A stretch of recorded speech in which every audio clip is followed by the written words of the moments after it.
आइए देखते हैं हमारा next question number 54। Dalton's atomic theory could not explain which of the following. हमारा ऑप्शंस है law of conservation of mass, law of constant proportion, law of multiple proportion and law of gaseous volume.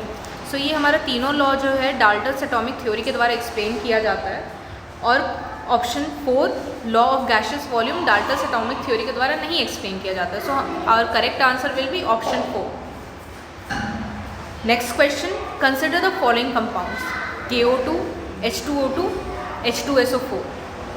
Oxidation states हमें बताना है उन elements के जिन्हें underline किया गया है। सो पोटेशियम का तो हम लोग जानते हैं कि ऑक्सीडेशन स्टेट +1 होता है।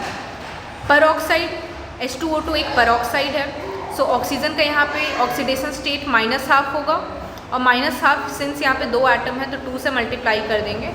सो हमारा ऑक्सीजन का यहाँ पे जो ऑक्सीडेशन स्टेट है वो -1 आ जाएगा, और सल्फर का +6 होगा oxidation state. So our correct answer will be option 1। Next question number 56।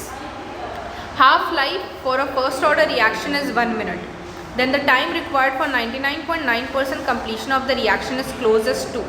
ये हमारा फर्स्ट ऑर्डर रिएक्शन का क्वेश्चन है, और फर्स्ट ऑर्डर रिएक्शन में अगर हमें टाइम निकालना है 99.9% रिएक्शन 99.9% कंप्लीशन का, सो ये हमारा 10 × T½ के इक्वल होता है, ठीक है। और क्वेश्चन में हमारा T½ दिया हुआ है 1 मिनट। सो यहाँ पे हमारा 99.9% कंप्लीशन के लिए क्या हो जाएगा आंसर 10 × 1 विच इज़ 10 मिनट्स।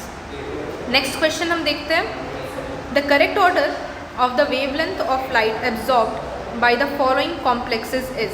ये हमारा कोऑर्डिनेशन कंपाउंड से सवाल है, और सिंस यहाँ पे हमसे वेवलेंथ पूछा गया है, सो जो लिगेंड सबसे ज़्यादा स्ट्रॉन्ग होगा उसका एनर्जी सबसे ज़्यादा होगा, और एनर्जी और वेवलेंथ का इन्वर्स रिलेशन होता है। सो वेवलेंथ उसका सबसे कम होगा।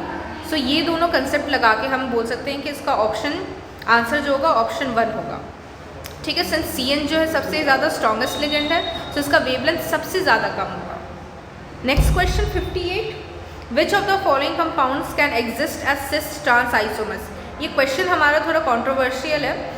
जैसे यहाँ पे अगर 2-मिथाइल-हेक्स-2-ईन की जगह 3-मिथाइल-हेक्स-2-ईन होता तो हमारा आंसर ऑप्शन 2 हो जाता, पर देखते हैं कि ऑफिशियल आंसर की हमारा क्या आता है, ठीक है, उस हिसाब से हम इसे बताएंगे।